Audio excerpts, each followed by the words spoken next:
की सोच से बढ़े अपना भारत।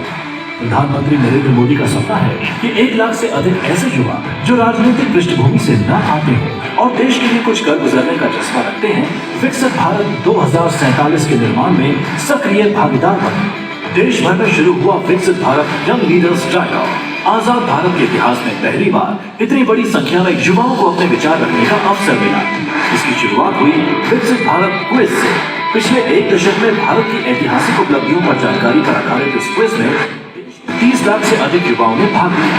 इस चैलेंज को पार कर 2 लाख युवा दूसरे चरण के निबंध प्रतियोगिता में पहुंचे, जहां 10 मुख्य विषयों पर युवाओं ने अपने विचार अंकित किए।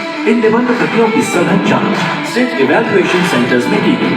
जांच उपरांत निबंध प्रतियोगिता से चुने गए 9000 प्रतिभागियों ने 10 विषयों पर प्रेजेंटेशन देकर चैलेंज के तीसरे चरण में प्रवेश किया।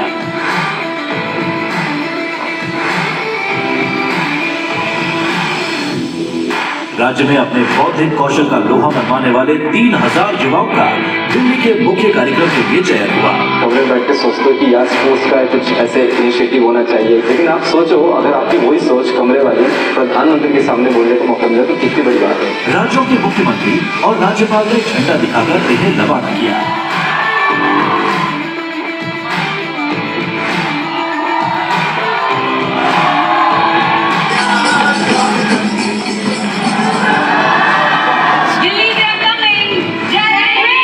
अपने अपने राज्यों की कला, संस्कृति और जमीनी अनुभवों से समृद्ध जोश भरे युवाओं ने ट्रेन, बस और हवाई मार्गों से देश की राजधानी दिल्ली में दस्तक दी। From Andaman Nicobar Islands, State Karnataka, from Mizoram, from Union Territory of Jammu and Kashmir.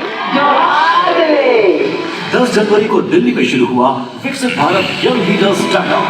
पहले ही दिन युवाओं ने विकसित भारत के कैंवस पर रंग भरे, कहानियों और कविताओं के जरिए अपने विचार रखे, साथ ही रंगारंग सांस्कृतिक कार्यक्रम में शिरकत की। युवाओं ने पहली बार दिल्ली में प्रधानमंत्री संग्रहालय देखा।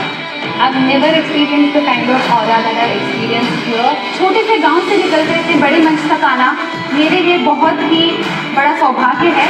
देश भर से आए युवा विज्ञान मेला और विकसित भारत प्रदर्शनी में भागीदार बने। फिर साक्षात्कार हुआ अपने क्षेत्रीय सांसदों व केंद्रीय मंत्रियों से। रात्रि भोजन साफ कर युवाओं ने अपने विचारों का मंथन किया और उनके अनुभव से मार्गदर्शन किया। डायलॉग के दूसरे दिन युवाओं से देश विदेश की बड़ी अनुभवी हस्तियों और एक्सपर्ट्स ने उनके आइडियाज पर घंटों बैठकर विस्तृत चर्चा की। साथ ही विभिन्न राज्यों से आए युवाओं ने सांस्कृतिक कार्यक्रम कलर्स ऑफ विकसित भारत के मंच पर समा बांधा। We are thanking PM Narendra Modi, इतना वंडरफुल अपॉर्चुनिटी दिया है। Thank you so much. Thank you Modi. युवा दिवस के शुभ अवसर पर आज विश्व को दिशा देने वाले ग्लोबल लीडर श्री नरेंद्र मोदी अपने भारत के युवाओं से सुनेंगे कि कैसा होगा उनके सपनों का विकसित भारत। My